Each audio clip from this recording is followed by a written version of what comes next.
हरिओम। क्षणे क्षणे यन्नवताम उपैति तदैव रूपम रमणीयताया। प्रतिक्षण परिवर्तन ही सुंदरता का रहस्य है।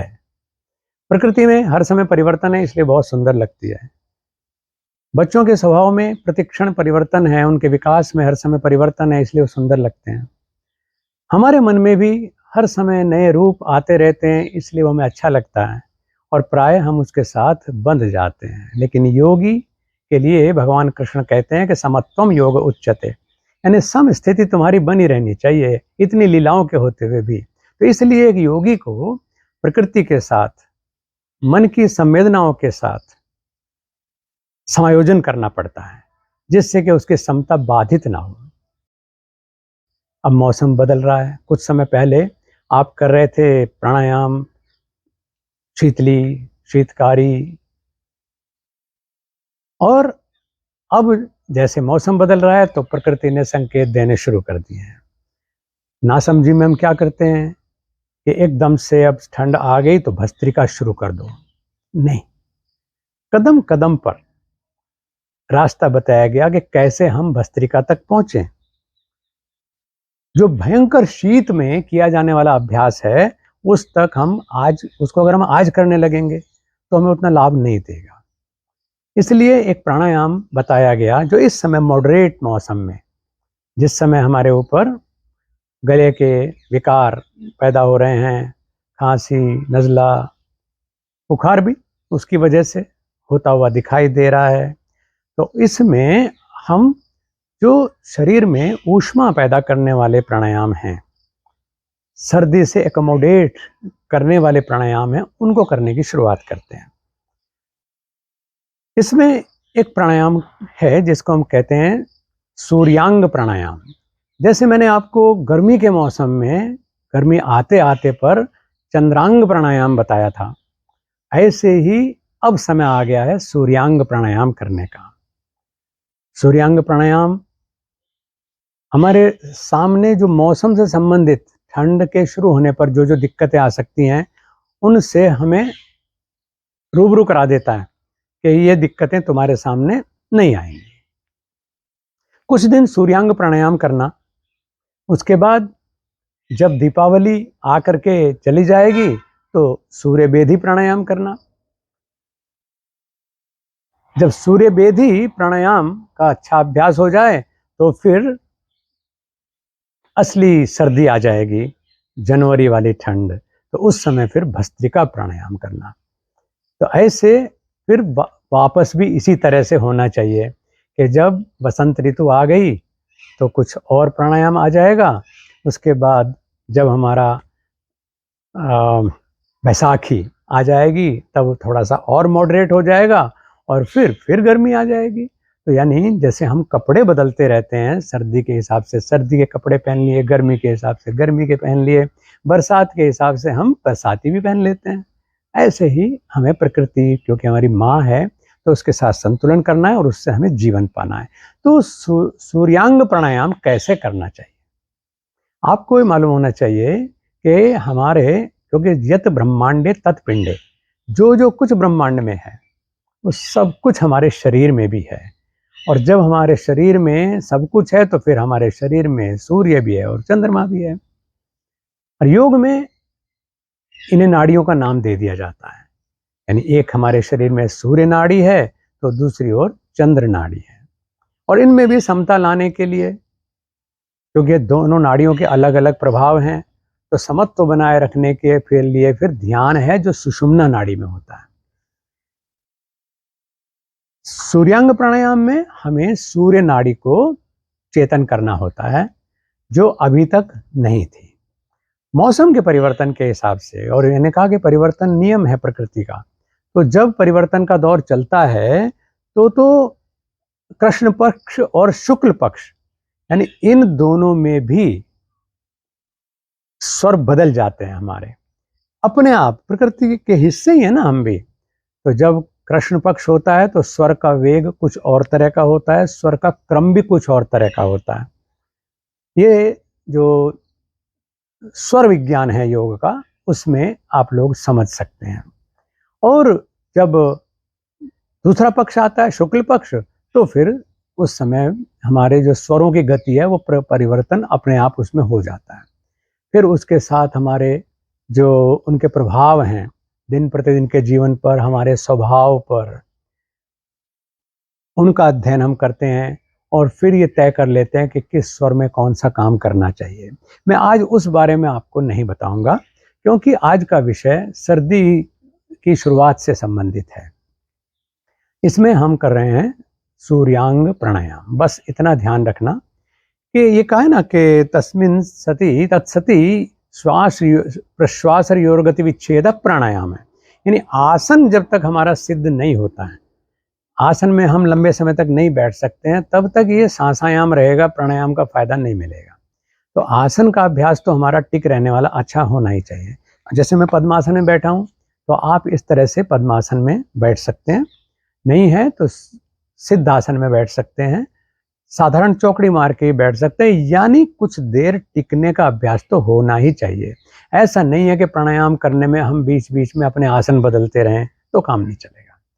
तो स्थिर आसन में बैठें और उसके बाद इसकी एक रेशो होती है श्वास की, कि जब हम सूर्यांग प्राणायाम करते हैं तो बार है, ध्यान से सुन लीजिएगा, बार है, नोट कर सकते हैं, 16 और 10 की रेशो होती है। क्या मतलब हुआ इसका? यानी हमें किस अनुपात में पूरक करना है, किस अनुपात में रेचक करना है, ये बात हमें पता होनी चाहिए।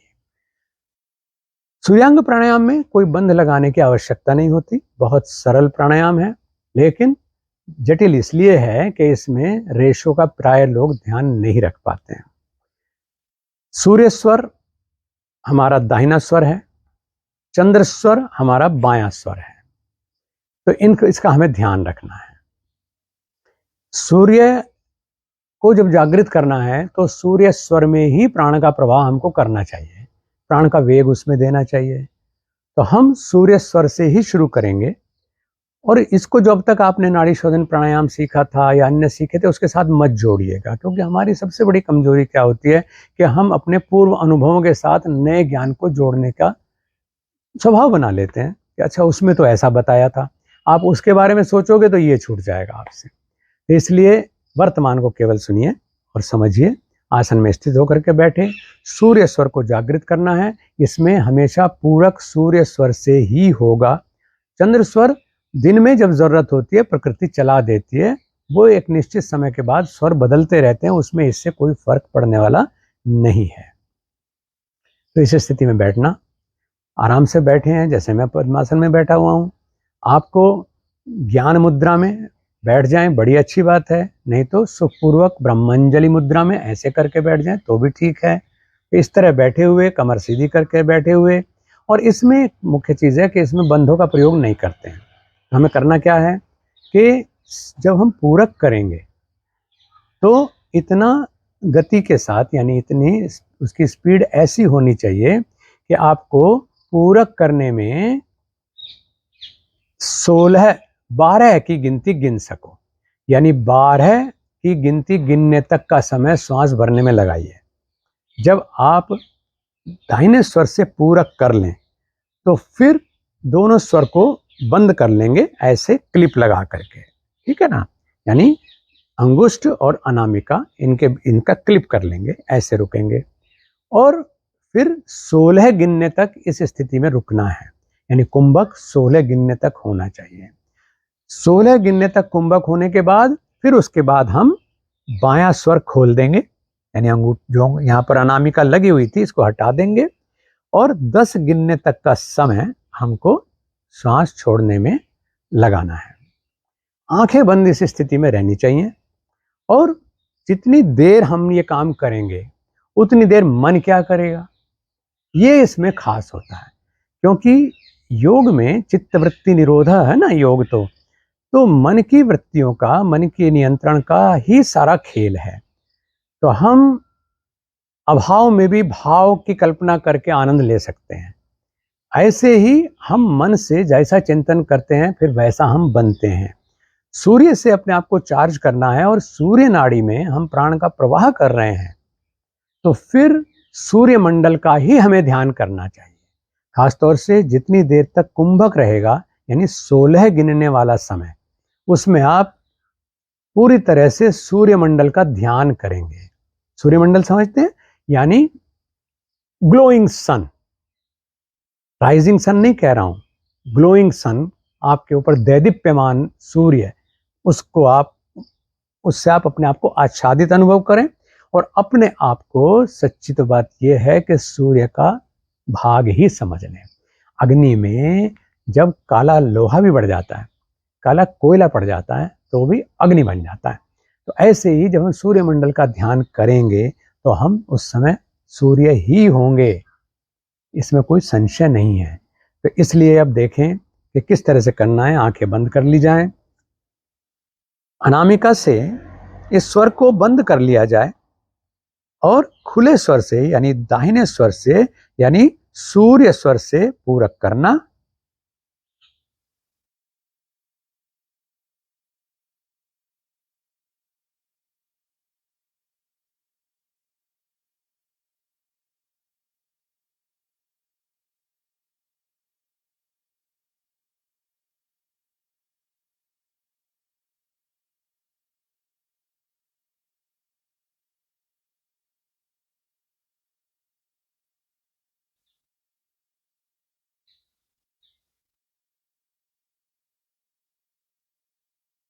अगर इतनी देर में आपने गिनती गिन करके देखी हो तो आपने महसूस किया होगा कि मैंने 1 2 3 4 5 6 7 8 9 10 11 12 इतने में सांस भर गया। फिर मैंने क्लिप करके दोनों नासिका को बंद कर दिया। फिर मैंने ऐसे ही 16 तक इसी गति से, जिस गति से मैंने पूरक में बोला, इस गति से मैंने 16 तक उसको रोका। और फिर उसके बाद मैंने इस स्वर को खोल दिया और 10 गिनने तक का उसी गति से, 1 2 3 4 5 6 7 8 9 10, इतने में उसको छोड़ दिया। जितनी देर मैंने 16 गिनने का समय लगाया था, उस समय मैंने बंद नेत्रों से सूर्यमंडल का ध्यान किया था, यानी सूर्य में अपने आप को खोया हुआ था। आप भी ऐसा ही करिए। फिर क्या होगा कि गिनती का चक्कर खत्म हो जाएगा, ये गिनती स्वभाव में आ जाएगी और आप पूरक करते समय, कुंभक करते समय, रेचक करते समय, तीनों ही स्थिति में अपना ध्यान सूर्यमंडल पर रखेंगे। जब हम सूर्य से संपर्क में रहेंगे, सूर्य का चिंतन करेंगे, सूर्य चक्र में प्राण का प्रवाह करेंगे और सूर्य का ही ध्यान करेंगे, तो फिर हम सूर्य जैसे दैदीप्यमान क्यों नहीं होंगे। इस बात का हमें ध्यान रखना है कि अब इसको आप, विजयदशमी आ रही है, विजयदशमी से 10 इंद्रियों को संयम करके आप बैठिए और सूर्यमंडल का ध्यान करते हुए प्राणायाम का शुरुआत करिए। और इसके बाद इसको, जब दीपावली बीत जाएगी तब तक इसको जारी रखिए। और इसके बाद जब आपको प्राणायाम बताया जाएगा, नया प्राणायाम, जिसको मैंने कहा कि उसको सूर्य, ये सूर्यांग प्राणायाम था, तो वो सूर्य बेधी प्राणायाम होगा, फिर वो करिएगा। फिर उसके बाद समय आने पर आपको बताया जाएगा कि अब सूर्य बेधी का समय पूर्ण हुआ, अब भस्त्रिका प्राणायाम करिएगा। तो फिर भस्त्रिका प्राणायाम शुरू करेंगे। साधना में निरंतरता सबसे बड़ी चीज़ है। केवल जान लेने से आपकी नॉलेज बढ़ सकती है, लेकिन विद्या आत्मसात करने से ही फलीभूत होती है। हरिओम।